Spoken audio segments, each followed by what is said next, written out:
You're listening to the Packernet Podcast Network.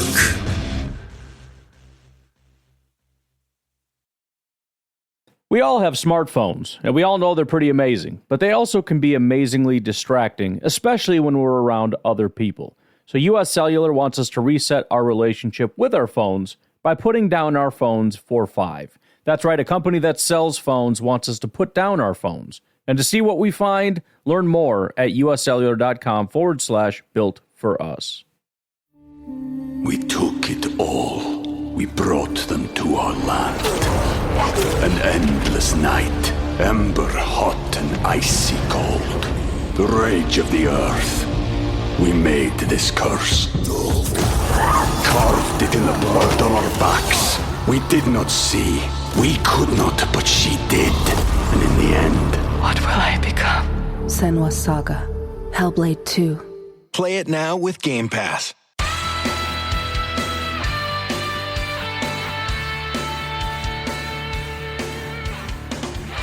Ladies and gentlemen, welcome once again to the Packernet Podcast. I am your host and resident panelist, as always, Ryan Schlipp.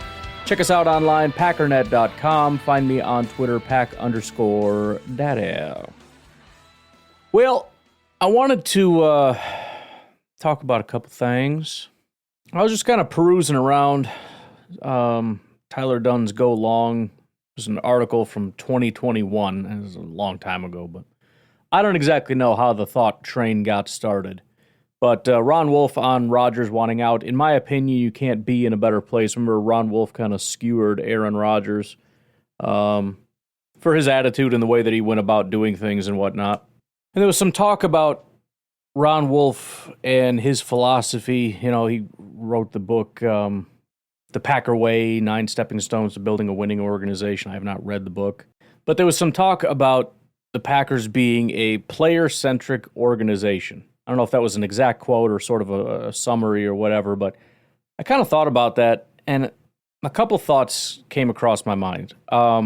I know this isn't in the front of everyone's mind at this exact moment, but there's been a lot of controversy about guys leaving and not being very happy, and that leading to questions about whether or not the Packers whether or not they treat their players well, I guess.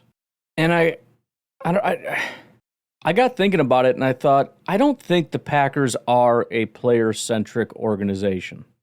I would say a more accurate description of the Packers is that they are a process-driven, team-centric organization.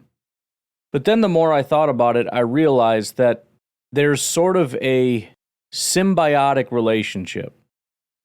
In other words, the way the Packers do things to benefit the team, the way that they have built a process that helps to build a winning team, has created an environment that is necessarily player-centric.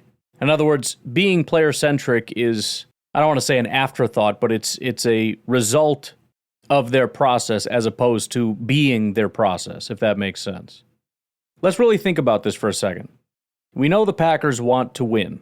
And the way that they do that is to try to be the most responsible team, which in a lot of people's eyes, especially the more angry/casual fans' eyes, that means being boring and not doing all the exciting things that's going to make you go out and win, by like paying all the big name stars and everything. It's fundamentally draft and develop and good sound salary cap management. So let's think about it. Let's leave aside the petty silliness of how nice they are to players when they walk down the hallways and really think about who benefits human beings the most pursuing a career in the NFL.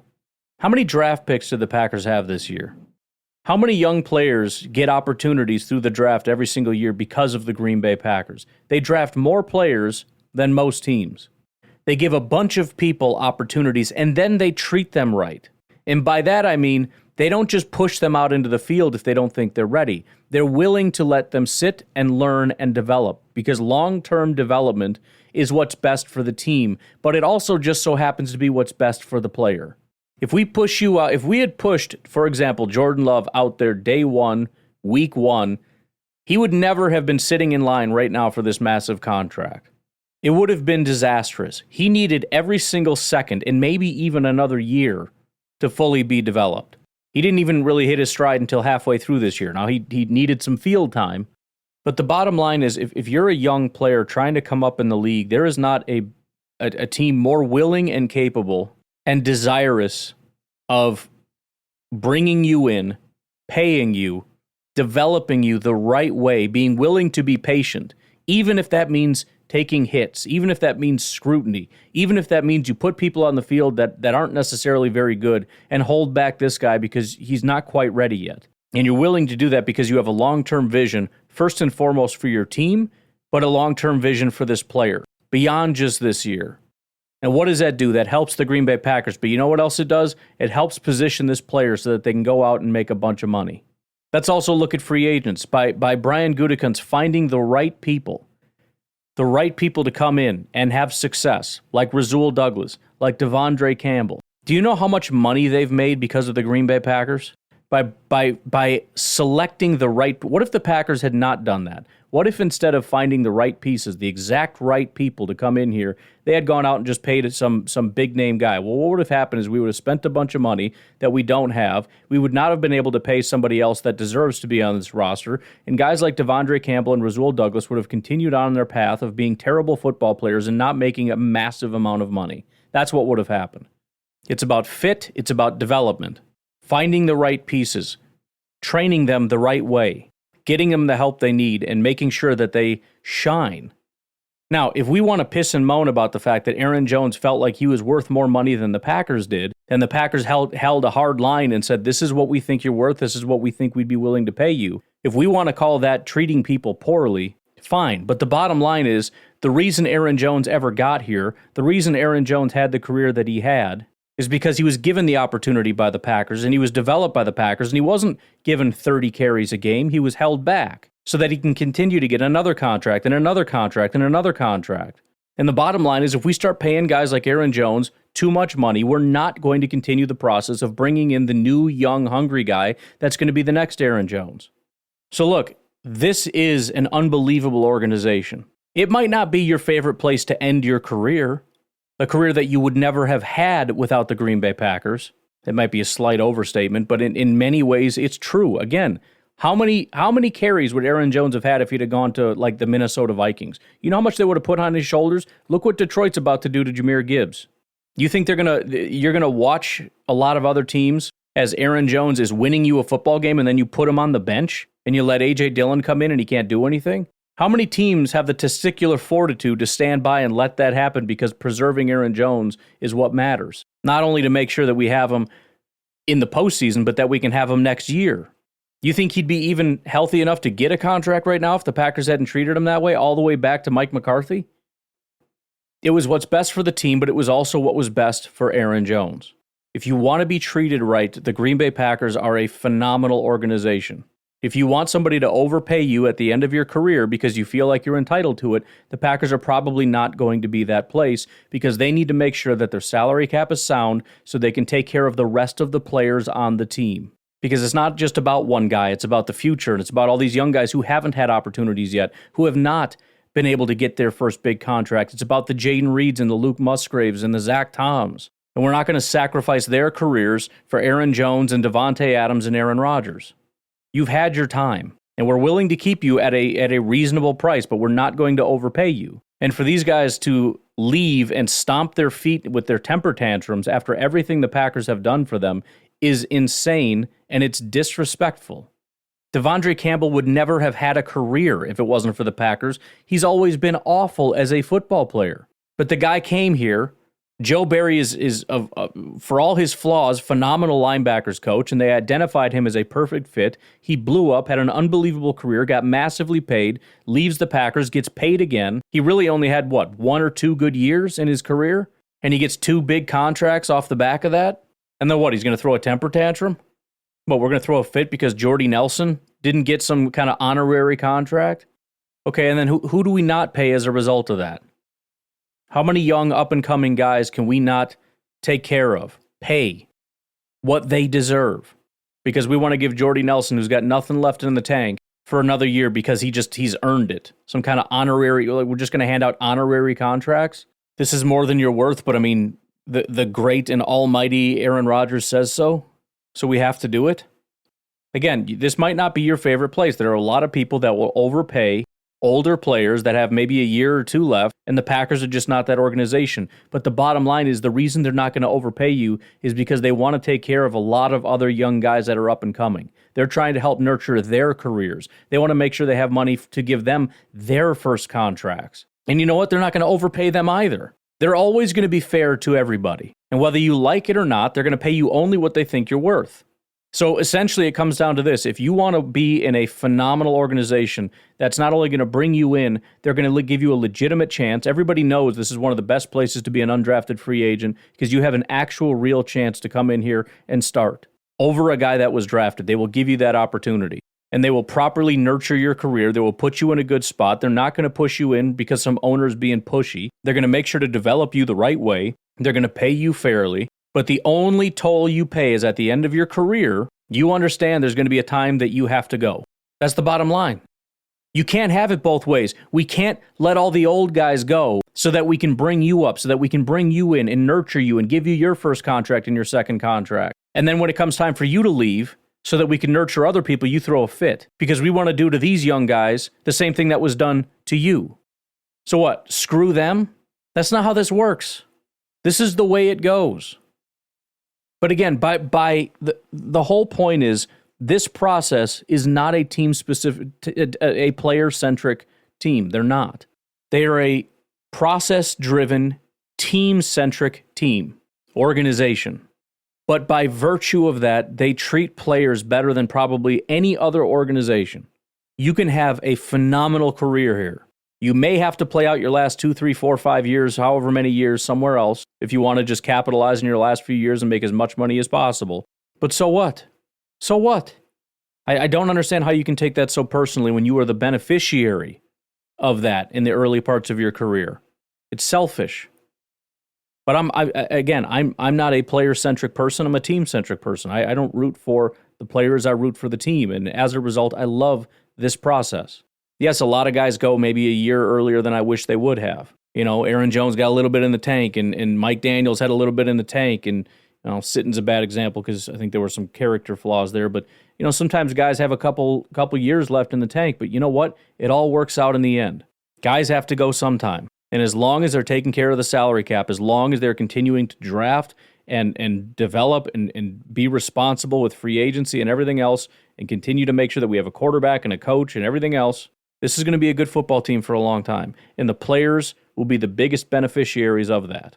Guys like Jaden Reed and Jordan Love, they're going to benefit. The reason we're in this situation right now is because they drafted Jordan Love when nobody wanted them to, because they developed Jordan Love rather than pushing him on the field, and because they were willing to let Aaron Rodgers walk out the door.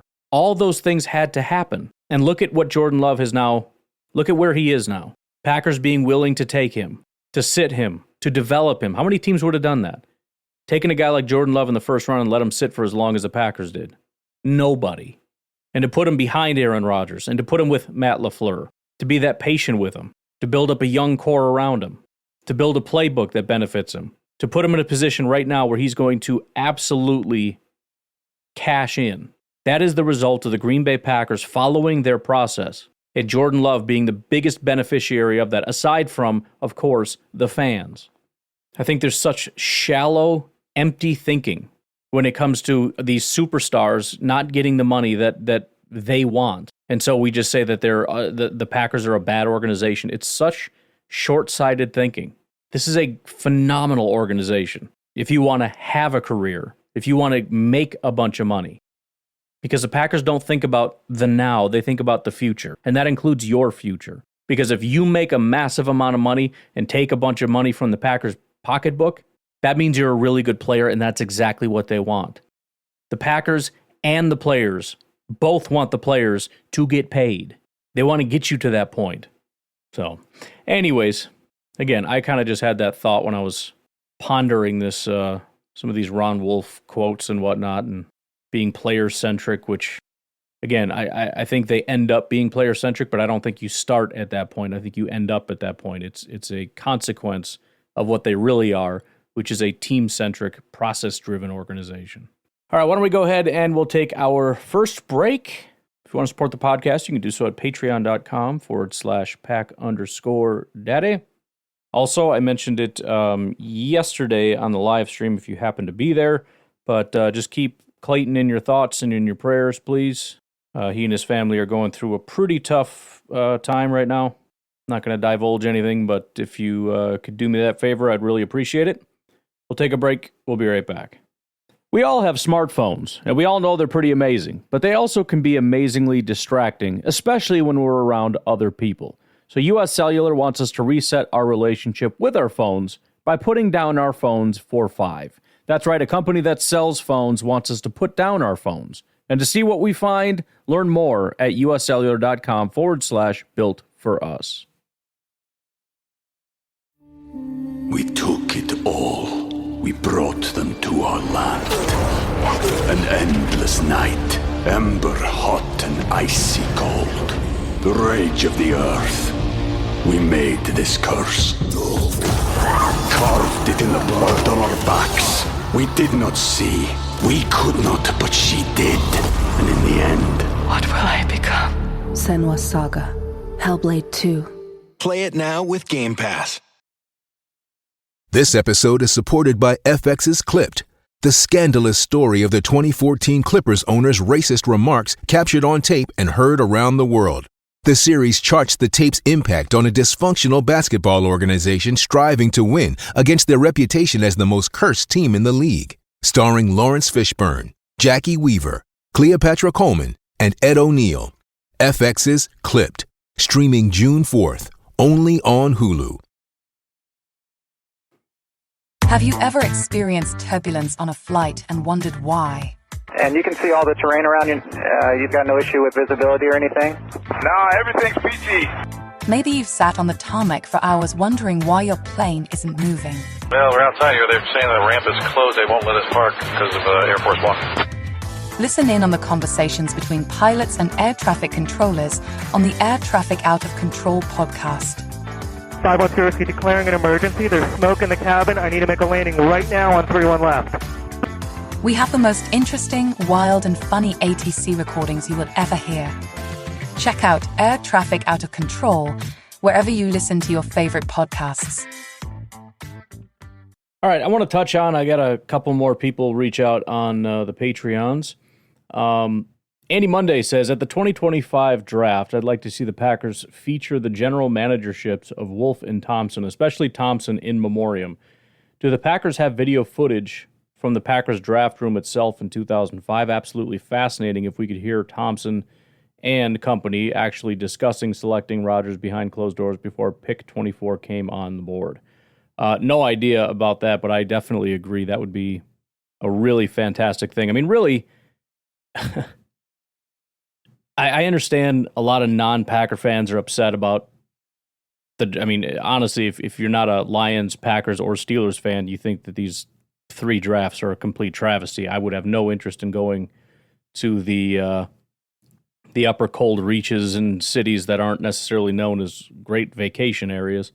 But from a football standpoint, not only because Lambeau is a historic place, but I mean, this is the place of Wolf and Thompson. You know, I mean, this is the. I don't know too many places else where if you wanted to attach a team to draft and develop, what other team are you going to attach it to? I mean, there's a legacy here that is pretty magnificent, and to highlight that at the draft, you know, the Packers' legacy of drafting great players and the people that were behind that, I think that's a fantastic idea. But then Browan says, laughing at the frenemies segment, looking at the Packers' free agent departures from last year would be great. Highlighting how awful the crew was that followed AR to the Jets would be a bit of fun. Fair enough. So last year, the free agents that left and signed with other teams were Adrian Amos, who went to the New York Jets. Chris Barnes went to the Cardinals. Randall Cobb went to the Jets. Mason Crosby went to the Giants. I wonder how many people even remember that. Remember how big of a deal that was? How could you not sign Mason Crosby? This guy's a bum, blah, blah, blah, blah. Got to keep Mason Crosby. I'm not saying anybody's happy with our kicker situation, but it's just, I don't recall hearing Mason Crosby's name mentioned. Alan Lazard went to the Jets. Mercedes Lewis went to the Bears. Dean Lowry went to the Minnesota Vikings. Jaron Reed went to the Seahawks. And Robert Tonyan went to the Chicago Bears. So we'll start off with Mr. Adrian Amos. This one's pretty simple, although he did grade out fairly well for the Jets. By that I mean he had 3 good games, and it averaged out to be a decent grade. He actually didn't make it through the entire season, and I don't mean injury. I mean he got traded away to the Houston Texans. Ended up working out for him a little bit because he got into the playoffs, but he ended with a 65.4 grade with the Houston Texans, and currently still a free agent. Still just floating around out there. So this great promise of going over with Rodgers and winning a Super Bowl, and obviously he didn't get that, and so he wanted to go to a contender, goes to the Houston Texans. That doesn't pan out either. Doesn't play well. Now he doesn't have a team. Chris Barnes went over to the Arizona Cardinals. He ended with a 60 grade, which is actually pretty good for him, but that's largely because he had a couple game stretch of being quite good. He ended with 30, 50, 40, 50, 40. So Chris Barnes, still Chris Barnes. He is still currently with the Arizona Cardinals, I believe. Randall Cobb, he went to the Jets. He had a 47.6 PFF grade. It was the worst of his entire career. He had 17 targets, 5 receptions for 39 yards and a touchdown. He is currently a free agent. Mason Crosby got picked up by the Giants. He started week 16, so he played 3 weeks. He made 6 of 7 extra points and 5 of 7 field goals. He was 0 for 1 for 40-yard kicks and 1 of 2 for 50-yard kicks, so 1 for 3 beyond 40 yards, and he missed an extra point. Mason Crosby is also still a free agent. Alan Lazard went to the Jets. He played the entire year, had a 52.7 PFF grade. It was the lowest of his entire career.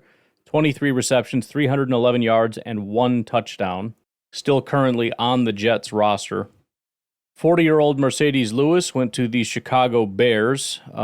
His grade actually wasn't terrible because he had, 4 games where he was actually graded quite high. I think it's mostly because they just never used him, and so he'd go out for 4 plays, catch a pass, and it's like, yeah, that's pretty good for 4 plays. But 77.1 PFF grade. He had 4 receptions, 29 yards, and a touchdown. He is still currently a free agent. Dean Lowry went to the Minnesota Vikings. He had a 47.4 grade. It was the worst of his entire career. Noticing a pattern here. The Packers dump a guy. Their talent production abilities crater, and then nobody wants them anymore. Anyways, he also played the least amount of snaps since his rookie year with the Green Bay Packers. He, in 109 pass rush attempts, had 4 pressures. For reference, you're shooting for at least about 11 there. He had 4. He did actually get picked up by the Pittsburgh Steelers. We'll see if he ends up making the team there. Jaron Reed went to the Seattle Seahawks. He obviously was just a short-timer here. He was with Seattle mostly, then Kansas City, then Green Bay, then Seattle. Had a 63.5 grade, which is actually pretty high for him, but it was on the back of 2 really good games. He is still currently with the Seattle Seahawks. Finally, Mr. Robert Tonyan, who went to the Chicago Bears along with Mercedes Lewis. We all probably heard the news that he went to the Minnesota Vikings, completing his NFC North circuit. He's been now with every single NFC North team, and only those teams. But last year, he had a 49.6 grade. It was the lowest of his entire career. He had 11 receptions, 112 yards, 0 touchdowns. That is his lowest amount of receptions since 2019, his lowest amount of yards since 2019, and his lowest amount of touchdowns ever, including his rookie year as a Packer when he had 4 receptions, 1 touchdown. So it's always kind of scary to lose people. I didn't like losing Adrian Amos. I didn't like losing Mason Crosby. But usually 365 days later, when you look back at it, you kind of shrug and go, we didn't miss anything. Just a lot of fear, A lot of fear of, man, what if we, letting go of the guys that we know and trusting the young guys to develop and become what we need them to become is a very difficult thing. And the Packers don't seem to have a lot of fear about it. They go ahead with it, and it usually pans out. Of that list, I can't think of a single person that I would want on this team right now. I know some people would scream Mason Crosby. I don't know. I like Mason a lot. His leg was he was really starting to lose his leg. And I think we need to find a direction. If Honors isn't the answer, that's fine, but I think we need to find a new direction. Other guys that we lost, Jack Coco, James Wiggins, Benji Franklin, Parker White, Nick Gugamos, DJ Scaife, Jeff Cotton, Jonathan Garvin, Cameron McDonald, Chuck Filiaga, Ladarius Hamilton, Danny Etling, Jake Hansen, Pat O'Donnell, Tyler Goodson, Broughton Hatcher, Lou Nichols, Tariq Carpenter, Jonathan Ford, Patrick Taylor, Justin Holland, Dennis Gaines, Dallin Levitt, Bo Melton, who we obviously brought back, I guess, James Robinson, Q, Blue Kelly, and David Long. Again, not a lot of guys. I mean, some of these I would like to have explored a little bit more, like Lou Nichols, who unfortunately is with the Philadelphia Eagles, I believe, right now. Actually, is he still there? Yes, he's still with the Eagles. Jonathan Ford also is back with the Green Bay Packers. But yeah, aside from kind of wanting to explore a little bit more with some of these guys like Nichols, I don't mind these subtractions. Anyways, I appreciate you guys reaching out on the Patreons, trying to help provide some content. Why don't we take our final break? We'll be back in just a minute. All right, last couple things that I wanted to poke through here real quick. First of all, Nico Collins just got massively paid. He got a 3-year contract worth about $72 million. It's going to be really interesting to see if that pays off long term. Because Nico has been, he's really had one pretty elite year. So it'll be interesting to see if he kind of comes back down to earth or if he's just going to remain one of the top wide receivers in football.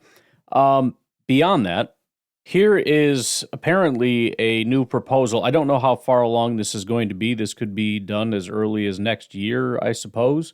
We'll see. But here is a report from Ian Rappaport. Just some context here. The tweet says, from the insiders at NFL Network, the NFL may welcome various facets of the coming NFLPA proposal to alter the offseason. It's all about player safety, and last year's training camp ramp-up showed there is a better way.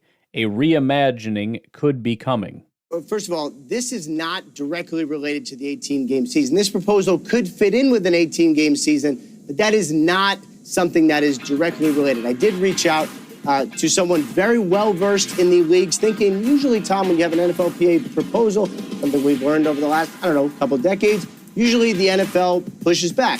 I'm sure there's going to be pushback, but at its base here, I would describe this as being pretty welcome, mostly because the NFL and NFL officials have spent plenty of time meeting with medical personnel, coaches, trainers, trying to be more effective in the offseason, trying to reimagine the offseason, say, maybe we can do this in a better way. And the fact that there was the slow ramp up last year, the first true offseason in a couple of years, and players missed 700 fewer games, made them think, the league personnel think, you know what, maybe the ramp up, maybe that is in fact better. Now, a couple other notes. This wouldn't necessarily mean changes to the league calendar. It could, but it would not necessarily mean that. The other thing this could do is would allow players in the spring, if no OTAs, to focus on the classroom, focus on financial literacy, focus on how to be an NFL player, rules, all the other things, rather than have to worry about football and then the classroom work. So certainly could be beneficial for all. So essentially, there's a proposal to eliminate OTAs and minicamps, and I don't know if it's sort of a one-to-one, if we're going to take these, 3 weeks, and just extend training camp by 3 weeks, or if we're talking about eliminating OTAs and minicamp and extending things by like a week. Obviously, as you know, I am in favor of more, right? I would love if the NFL season just fully connected, and it almost does. I mean, there's only a couple months of real dead period. Maybe a month and a half, whatever. And I don't necessarily love the idea of OTAs and minicamps going away. However, I kind of understand it. Leaving aside the points that he brought up, if you think about it, I have to assume most people are pretty checked out for the offseason. Most fans are not interested in, speculating about next year when football is over, whether it's baseball, basketball, hockey, or just I don't care right now, talk to me when the season starts. Aside from the draft, people mostly are going to tune out. But when do you tune back in? When training camp starts, right? Maybe people want to poke back in for 1 week of OTAs, and if they even know that it's a thing, probably not. But it might be beneficial overall to just essentially extend the beginning of the season instead of, I guess this is the beginning of the season, but it just doesn't feel like it. It's, hey, come back for a little bit. It is very disjointed. Hey, guys, come back for a little bit. We're going to do some real minor practice, and then you can leave again, and then come back again for training camp. It doesn't make a ton of sense. But then the other thing is, as he said, they kind of extended training camp this past season, apparently. Don't recall that, but it doesn't matter. The bottom line is, though, they realized that there was a reduction in injuries. And we kind of know this, right? Players need to have that physical contact to kind of get into football shape. If you just take guys that are cold, throw them on a fully, 100% full go football game, they're going to get a little jacked up. And so I guess the thought process is extend training camp, give these guys more fully padded, smash into each other type practices. Maybe we can reduce injuries even more. I don't really like it, but only because we're in the OTA period right now and I'm envisioning not having it, and it makes me upset. But I get it, and it does kind of make sense. And like I said, I just hope that if we're going to reduce it by however much we're reducing it by, we're going to add that to the other side of things and not just have an overall reduction. And I do know there was some talk about this maybe having something to do with an 18th game. I don't think that has anything to do with it. I think there's some just pure, I could be wrong. I think this is just pure speculation. But I think we're just subtracting from one area, adding it to it. We're just kind of reshuffling the offseason, essentially. I heard for some former players talking about this. I was trying to find the video. I don't know why it just disappeared. I can't find it anywhere. But they were talking about it, essentially saying that there's no possible way that you could use it. And by the way, I don't know how you can use it as a bargaining chip after you already implement it, right? I mean, you can't implement this and then come to the players and be like, hey, guys, we were thinking about negotiating. Remember that cool thing we did? How about an 18th game to say thank you? I don't think they're in any way related. That's going to be a separate deal, and who knows what they're going to have to do to get that deal across the finish line, although it will get across the finish line. The thing that annoyed me, though, and I know most people are okay with this, and I don't know. The attitude that they had was, I don't like a lot of players, and it ends up being usually the high-end players, the big-time Aaron Rodgers, the guys that make tons and tons of money, that are at like this sort of union mentality of, we don't want to work. We want as little to do as possible. We want less and less and less. And I just despise that so much. I understand that you get hurt, and I understand not wanting an 18th game. What I don't understand is saying we don't want to practice. We want practices to go away. We want everything to be voluntary. All the time, every time you get into these arguments or whatever, and you talk about a person's heart, or you talk about a person, whatever, it's like, are you kidding me? You don't think that they love this game? Do you know how much effort they have to put into this game? And you don't think they love it? Bro, you're telling me how much you love the game when you tell me you want to do less and less of it. I understand that you love the thought of hoisting the Lombardi trophy. I understand you love the roar of the crowd. But you can't just take the good without the bad. True love, true passion is what the young guys want to do, where they just want to work.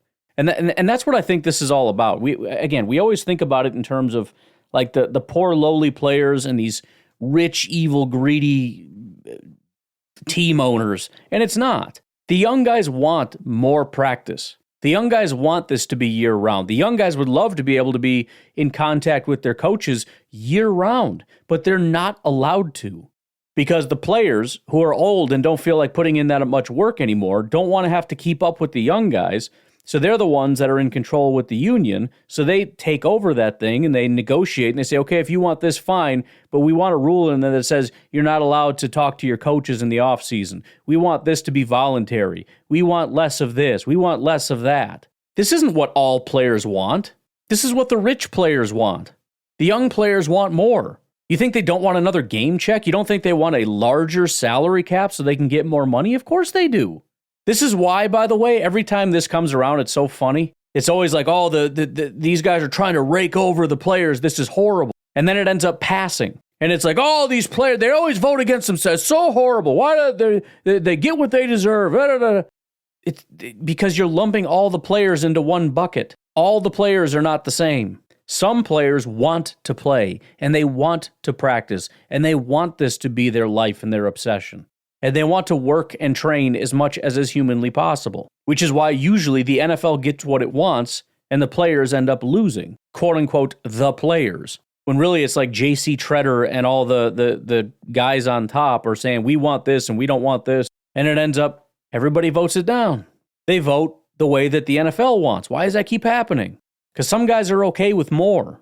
They're okay with more time with their coaches. They're okay with more time practicing and honing their craft so that maybe someday they can get on that level of all the guys who are already up there and want, to take away that opportunity from the young guys. I just listening to these guys like scoff at the idea that they would have to do more and thinking that, we should want less. It's like, why do you think that's some kind of a virtuous thing? So anyways, that just, I wish I had the video clip, but I don't. It just annoys me to no end when it's just this assumed thing that players just don't want to work. Because first of all, it's not true. A lot of players do want to work, but the ones that don't, they annoy me. You don't want to do this anymore. You don't want to play football. You don't want to have to keep up with the young guys. You don't want to have, you want to level the playing field between the people who give a crap and the people that don't. There shouldn't be a level playing field between you two. The people that want it more should do better. The people who are willing to put in work year-round, the people that are willing to basically live at their facilities and work with their coaches 24/7, they should be allowed to. Allow them to be the best. Allow them to pass the people who don't feel like putting in the work anymore. No, we can't have that. No. Stupid. And again, I don't want to hear about how much people have love for the game. Some do, some don't. Can see your passion through your actions. And if you're telling me you want less and less and less, and you don't show up any time that you don't have to because, I don't have to, okay, then don't sit here and talk to me about how much passion you have, because I don't want to hear it. Then to have this big shame fest where, how dare you question their passion? Just look at what they're doing. What are you talking about? Anyways, that's it. I'm out of here. You guys have a good rest of your day. I'll talk to you tonight, tomorrow, whatever. Have a good one. Bye-bye.